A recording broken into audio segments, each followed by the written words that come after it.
জাসদ সভাপতি ও সাবেক তথ্যমন্ত্রী হাসানুল হক ইনুর বিরুদ্ধে হত্যা, উস্কানি সহ মানবতা বিরোধী অপরাধের ৮টি অভিযোগ আমলে নিয়েছে আন্তর্জাতিক অপরাধ ট্রাইব্যুনাল ২। প্রথমবারের মতো এই মামলায় অপরাধের ঘটনাস্থল হিসেবে ভারতের মুম্বাইকে যুক্ত করা হয়েছে বলে জানিয়েছে রাষ্ট্রপক্ষ। সম্প্রতি ভাইরাল হওয়া এক ফোন আলাপে দেখা যায় জুলাই আগস্টের গণঅভ্যুত্থান দমাতে সরকারের রাজনৈতিক কৌশলের বিষয়ে সাবেক প্রধানমন্ত্রী শেখ হাসিনাকে পরামর্শ দিয়েছেন সাবেক তথ্যমন্ত্রী ও জাসদ সভাপতি হাসানুল হক ইনু। গত বছরের ২৩শে ডিসেম্বরে জব্দ করা সেই ফোন আলাপ নিয়ে তদন্তে নামে প্রসিকিউশন। আন্তর্জাতিক অপরাধ ট্রাইব্যুনালের রেজিস্ট্রারের কাছে আনুষ্ঠানিক অভিযোগ জমা দেওয়া হয় বৃহস্পতিবার। এই ফরমাল চার্জ ৩৯ পৃষ্ঠা সম্বলিত। এখানে মোট ৪টি ভলিউমে ১৬৭৯ পৃষ্ঠার ডকুমেন্টারি এভিডেন্স আমরা দাখিল করেছি। ২০ জন সাক্ষীর তালিকা আমরা দিয়েছি। অডিও ডকুমেন্টারি ৩টি এবং ভিডিও ডকুমেন্ট ৬টি। প্রথমবারের মতো এই মামলায় দেশের সীমানা ছাড়িয়ে অপরাধের ঘটনাস্থল হয়েছে প্রতিবেশী দেশের একটি শহর। কেন, সেই ব্যাখ্যাও দেয় রাষ্ট্রপক্ষ। বাংলাদেশের নাগরিক নয় এমন কোনো ব্যক্তিও যদি বাংলাদেশে বসে কোনো অপরাধ করে তার বিচার করতে পারবে, এবং বাংলাদেশের নাগরিক পৃথিবীর যে কোনো জায়গায় গিয়েই যদি বাংলাদেশে কোনো মানবতা বিরোধী অপরাধ পরিচালনায় ইনসিস্ট করে, অ্যাবেট করে, ফ্যাসিলিটেট করে, তবে তার বিচারও বাংলাদেশে করতে পারবে এই ট্রাইব্যুনাল। সে কারণেই জনাব হাসানুল হক ইনু মুম্বাইয়ের দি মিরর নামে একটা সংবাদে তিনি যে সাক্ষাৎকার দিয়েছেন সেটিও এই ট্রাইব্যুনালের বিচার্য মর্মে প্রসিকিউশন ফরমাল চার্জে উল্লেখ করেছে। আনুষ্ঠানিক অভিযোগ দায়েরের পর বিচারপতি নজরুল ইসলাম চৌধুরীর নেতৃত্বে ৩ সদস্যের ট্রাইব্যুনাল ২ তা আমলে নেয়। আমাদের ফরমাল চার্জ সংশ্লিষ্ট ডকুমেন্ট বিবেচনা করে আসামি হাসানুল হক ইনুর বিরুদ্ধে ৮টি চার্জের অভিযোগ আমলে নিয়েছেন। ২০২৪ সালের ২৬শে অগস্ট ঢাকা থেকে গ্রেপ্তার করা হয় হাসানুল হক ইনুকে। বিভিন্ন মামলায় তিনি এখন কারাগারে। তৎকালীন ক্ষমতাসীন ১৪ দলীয় জোটের অন্যতম শরিক। Afrin Anwar, DBC news, Dhaka. যারা জনগণের কাছে সমাদৃত ও দলীয় জরিপে এগিয়ে থাকবে তারাই আগামী নির্বাচনে বিএনপির মনোনয়ন পাবেন বলে জানিয়েছেন বিএনপির নেতারা। আর নির্বাচন সামনে রেখে দেশি বিদেশি ষড়যন্ত্র রুখে দেওয়ার কথাও বলেন তারা। এছাড়া পিআর পদ্ধতির দাবির পেছনে কিছু দলের দুরভিসন্ধির পাশাপাশি আওয়ামী লীগের পুনর্বাসনের পেছনে জামায়াতের ইন্ধনও দেখছেন কেউ কেউ। রাজধানীতে আলাদা অনুষ্ঠানে কথা বলেন বিএনপি নেতারা। বৃহস্পতিবার সকালে সুপ্রিম কোর্ট মিলনায়তনে এক সেমিনারে প্রধান অতিথি ছিলেন বিএনপির স্থায়ী কমিটির সদস্য সালাউদ্দিন আহমেদ। আলোচনায় তিনি পিআর পদ্ধতি নিয়ে নির্বাচনের দাবির মধ্যে দুরভিসন্ধি রয়েছে বলে মন্তব্য করেন। মার্কাকে যদি ভোট দেওয়া হলো, সেই দল কাকে এমপি নির্বাচিত করবে জনগণ জানবে না, জানবে সেই দলের সুপ্রিম লিডার, প্রেসিডেন্ট, সেক্রেটারি অথবা মজলিসে শুরা। তারা কাকে এমপি নির্বাচিত করবেন জনগণ জানবে না। তাহলে স্বৈরতন্ত্রটা কে প্রতিষ্ঠিত করলো? পার্টির নেতা। এদিকে সাবেক রাষ্ট্রপতি শহীদ জিয়াউর রহমানের সমাধিতে ডিপ্লোমা ফার্মাসিস্ট অ্যাসোসিয়েশনের নবনির্বাচিত সদস্যদের নিয়ে শ্রদ্ধা নিবেদন করেন দলের আরেক নেতা ডাক্তার জাহিদ। পরে তিনি বলেন, আর কয়েক সপ্তাহের মধ্যেই তারেক রহমান দেশে ফিরে নির্বাচন সহ গণতন্ত্র পুনরুদ্ধারে নেতৃত্ব দেবেন। বিএনপি তার কে প্রার্থী হবেন কে হবেন না সেটির জন্য আমাদের স্থানীয় নেতৃবৃন্দ, জেলার নেতৃবৃন্দ, আমাদের দলের পক্ষ থেকে জরিপ এবং সর্বোপরি জনগণের ভালোবাসায় যেই সমস্ত মানুষগুলো নিজ নিজ এলাকায় উদ্ভাসিত তাদেরকেই বাংলাদেশ জাতীয়তাবাদী দল মনোনয়ন দেওয়ার ব্যাপারে দিয়ে তারা সিদ্ধান্ত গ্রহণ করবে। অন্যদিকে নয়াপল্টনে দলের কেন্দ্রীয় কার্যালয়ে সাংবাদিকদের সাথে আলাপকালে বিএনপির সিনিয়র যুগ্ম মহাসচিব রুহুল কবির রিজভী বলেন, আওয়ামী লীগ পুনর্বাসনে জামায়াতের ইন্ধন দেখছেন তিনি। ইসলামপন্থী একটি রাজনৈতিক দল বরাবরই আমার মনে হচ্ছে আওয়ামী লীগকে সন্তুষ্ট করার জন্য তারা এদেশে রাজনীতি করার সুযোগ পেয়েছেন। শহীদ জিয়া তাদেরকে রাজনীতি করার সুযোগ দিয়েছেন, কিন্তু এমন কোনো তাদের মিটিং নাই, এমন কোনো তাদের কর্মসূচি নাই যে তারা তীব্র ভাষায় সমালোচনা করেন। এরপরে আমরা দেখেছি প্রতিটি ঘটনায় তারা আওয়ামী লীগের সাথে, আওয়ামী লীগের সিদ্ধান্তের সাথে এক হয়ে তারা কাজ করেছে। রিজভী আরও বলেন, আওয়ামী লীগ পুনর্বাসনের আগ্রহ ও ভারতের সঙ্গে বন্ধুত্ব করতে চাওয়াতে জামায়াতের ভিন্ন কোনো উদ্দেশ্য থাকতে পারে। TBC news desk. যুক্তরাষ্ট্রের নিউ ইয়র্কে হামলাকারীদের বিরুদ্ধে মামলা করেছেন জাতীয় নাগরিক পার্টির সদস্য সচিব আখতার হোসেন। স্থানীয় সময় বৃহস্পতিবার সকালে পোর্ট অথরিটি পুলিশ ডিপার্টমেন্ট থানায় মামলা করেন তিনি। মামলায় 2 জনের নাম উল্লেখ করে 15 থেকে 20 জন অজ্ঞাতনামাকে আসামি করা হয়েছে। আখতারের অভিযোগ, ওই দিন হামলার পরও এয়ারপোর্টের লবিতে এবং অন্যান্য জায়গায় তাকে নানাভাবে হেনস্থা করার চেষ্টা করা হয়েছে। 30 সেপ্টেম্বর দেশে ফেরার কথা রয়েছে আখতার হোসেনের।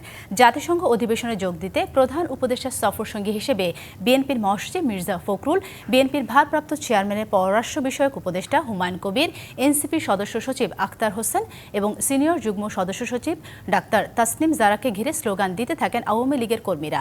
এ সময় আখতার হোসেনকে লক্ষ্য করে ডিম ছোড়েন আওয়ামী লীগ ও যুবলীগের কয়েকজন কর্মী।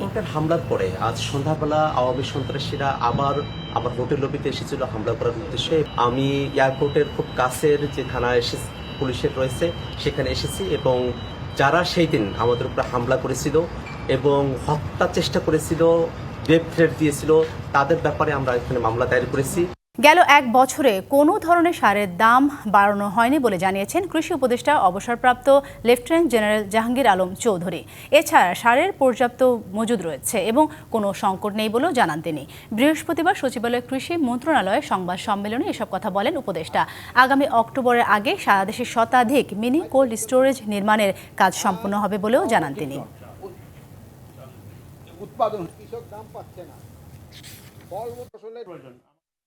জৈব সারের দিকে একটু বেশি আমরা জোর দিচ্ছি এবং ভবিষ্যতে এই কেমিক্যাল সার কমায় যেন জৈব সারে বেশি দেওয়া যায় এই ব্যবস্থা করা হচ্ছে। ফেব্রুয়ারিতে ত্রয়োদশ জাতীয় সংসদ নির্বাচন। সারা দেশ প্রস্তুত হচ্ছে একটি অবাধ, সুষ্ঠু ও গ্রহণযোগ্য নির্বাচনের জন্য। কি ভাবছে সাধারণ মানুষ থেকে শুরু করে আগামী জনপ্রতিনিধিরা, সে কথা জানাতে ডিবিসি নিউজের ইলেকশন এক্সপ্রেস ছুটে যাচ্ছে সব সংসদীয় আসনে। আজ সারাদিন সংসদীয় আসন 25 কুড়িগ্রাম 1-এ। নদীবেষ্টিত জেলা কুড়িগ্রাম এই জেলার 4টি সংসদীয় আসন নিয়ে গঠিত।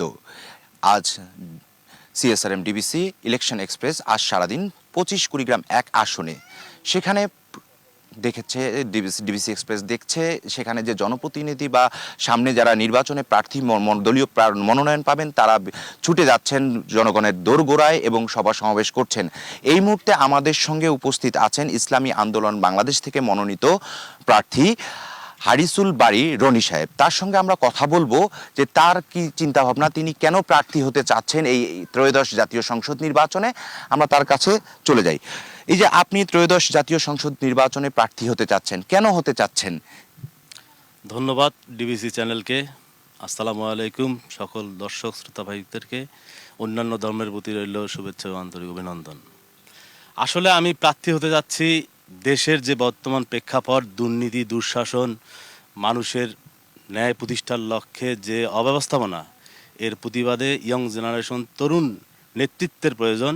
এই লক্ষ্যে আমি প্রার্থী হতে মনোনিবেশ করেছি এবং চেষ্টা করছি ইনশাল্লাহ। আরেকটি বিষয়, আপনার সংসদীয় আসন হচ্ছে সীমান্তবর্তী এলাকায়, বলা চলে কয়েকটি জায়গা আছে। এই সীমান্তবর্তী এলাকা নিয়ে আপনার কি চিন্তা ভাবনা রয়েছে? যে বিভিন্ন সময় আমরা দেখি যে বিএসএফ বাংলাদেশিকে হত্যা করছে, সেসব বিষয়ে আপনি কি চিন্তা ভাবনা করেছেন? হ্যাঁ, আপনারা জানেন আমাদের নাগেশ্বরী ভুঙ্গামারি যে আসন, এখানে আসন জুড়ে ভারতের সীমানা। এই সীমানায় বিভিন্ন সময় বিভিন্ন হত্যা এবং জোর জুলুম নির্যাতন আমাদের প্রতিবেশী রাষ্ট্র থেকে হয়ে থাকে এবং মাদকের অভয়াশ্রম। এর লক্ষ্যে আমি এবং আমার যা সমর্থনকারী আছে তাদের প্রতি আমার আহ্বান এবং আমার প্রচেষ্টা থাকবে আমরা যেন মাদক মুক্ত সমাজ গড়তে পারি এবং কোনো রকম অবৈধ গণহত্যা এবং সাধারণ মানুষের প্রতি কোনো জুলুম অত্যাচার যেন না হয়, এই বিষয়ে আমরা সব সময় সক্রিয় থাকবো ইনশাল্লাহ। আরেকটি ছোট্ট করে বলবেন যে আপনি এই যে নির্বাচিত যদি হয়ে যান তাহলে জনগণের জন্য কি রকম কাজ করবেন বা কি রকম প্রতিশ্রুতি দেবেন আপনি? ধন্যবাদ। আপনারা জানেন আমার এই অঞ্চলে নদীর যে বিস্তার, আমার তিলাই থেকে নুনখাওয়া পর্যন্ত যে নদী, এই নদীতে আমি চাই আমাদের ভাগ্যের যে অভিশাপ হিসেবে নদীকে আমরা পেয়ে যাচ্ছি, এটাকে আমরা যেন আমাদের উপকারে কাজে লাগাতে পারি, সাধারণ জনগণের উপকারে কাজে লাগে। কিভাবে? নদীর সঠিক নব্যতার মাধ্যমে নদী শাসন করতে হবে, নদীর নব্যতা ঠিক করতে হবে। আমাদের যে ভারত থেকে পানি আমাদের এই হুট করে চলে আসে, এইটাকে আমাকে প্রতিহত করতে হবে। মানুষের ভাগ্যে যেন কখনো মানে এই পানি নদীকে অভিশাপ হিসাবে না আসে। আমি চাচ্ছি আমার এই সুষ্ঠু ব্যবস্থাপনায় এবং নিরপেক্ষভাবে কাজ করার মাধ্যমে এই নদীকে আমাদের যোগাযোগের মাধ্যম এবং আমাদের এলাকার মানুষের ভাগ্যের উন্নয়ন ঘটাতে চাই। এবং স্বাস্থ্যসেবা মাদকমুক্ত বাংলাদেশ গড়ার আমার এই অঞ্চলকে ঘোষণা করতে হবে এবং আমার এই এলাকার বাসীর যে স্বপ্নের দাবি, আমার এই এলাকাবাসীর যেটা যেন সমাজে যেন হক প্রতিষ্ঠিত হয়, অন্যায় থেকে আমরা যেন নিস্তার পাই। 53 বছর যে অন্যায়ের মাধ্যমে দেশ দুঃশাসনের মাধ্যমে অতিবাহিত হয়েছে, কোনো রাজনৈতিক ব্যক্তি যে প্রতিশ্রুতি দিয়েছে তা বাস্তবায়ন করতে পারেনি এবং তারা যা কিছু করেছে নিজের আত্মীয় স্বজন এবং দুর্নীতির মাধ্যমে সে নিজেকে এবং তার যে তাদের রাজনৈতিক দল আছে তাকে প্রতিষ্ঠিত করার চেষ্টা করেছে। এখান থেকে আমাদেরকে বেরিয়ে আসতে হবে। এখান থেকে আমাদের সমাজে ন্যায় প্রতিষ্ঠার লক্ষ্যে, ইনসাফ ভিত্তিক রাষ্ট্র প্রতিষ্ঠার লক্ষ্যে ইসলামের কোনো বিকল্প নাই। এই লক্ষ্যে ইসলামী আন্দোলন বাংলাদেশ, আমির পীর সাহেব আমাকে এই আসনে যেহেতু আমাকে আস্থার একটা গুরুদায়িত্ব দিয়েছে, তার প্রতি সম্মান জানিয়ে আল্লাহ পাকের রহমত কামনা করে আপনাদের সকলের ভালোবাসার দোয়া নিয়ে আমি এগিয়ে যাচ্ছি ইনশাআল্লাহ। ধন্যবাদ আপনাকে। শুনছিলেন যে এখানে ইসলামী আন্দোলন বাংলাদেশ মনোনীত যে প্রার্থী রয়েছেন তিনি কিন্তু বলছেন যে তিনি নির্বাচিত হলে এই কুড়িগ্রাম 1 আসনের যে 2টি সংসদীয় উপজেলা রয়েছে সেই উপজেলার মানুষের ভাগ্যের উন্নয়নে তিনি কাজ করবেন এবং যেহেতু কুড়িগ্রাম এর এই আসনটিতেও নদীবেষ্টিত এলাকা, সেক্ষেত্রে তিনি নদী যাতে অভিশাপ না হয় সে বিষয়টিও কিন্তু বলছেন, যাতে নদীকে কাজে লাগানো যায়, নদী থেকে যাতে সাধারণ মানুষের ভাগ্যের চাকা ঘুরে যায়। তো শুনছিলেন যদি তিনি নির্বাচিত হতে পারেন তাহলে এই কাজটি তিনি করবেন। তো এই সিএসআরএম ডিবিসি এক্সপ্রেস আজ সারাদিন কুড়িগ্রাম 1 আসনে রয়েছেন। তো আমরা পরবর্তী বিকেল 5টায় আরেকটি স্পটে অন্য একজন প্রার্থীর সঙ্গে কথা বলবো, ততক্ষণ পর্যন্ত আমাদের সঙ্গেই থাকুন।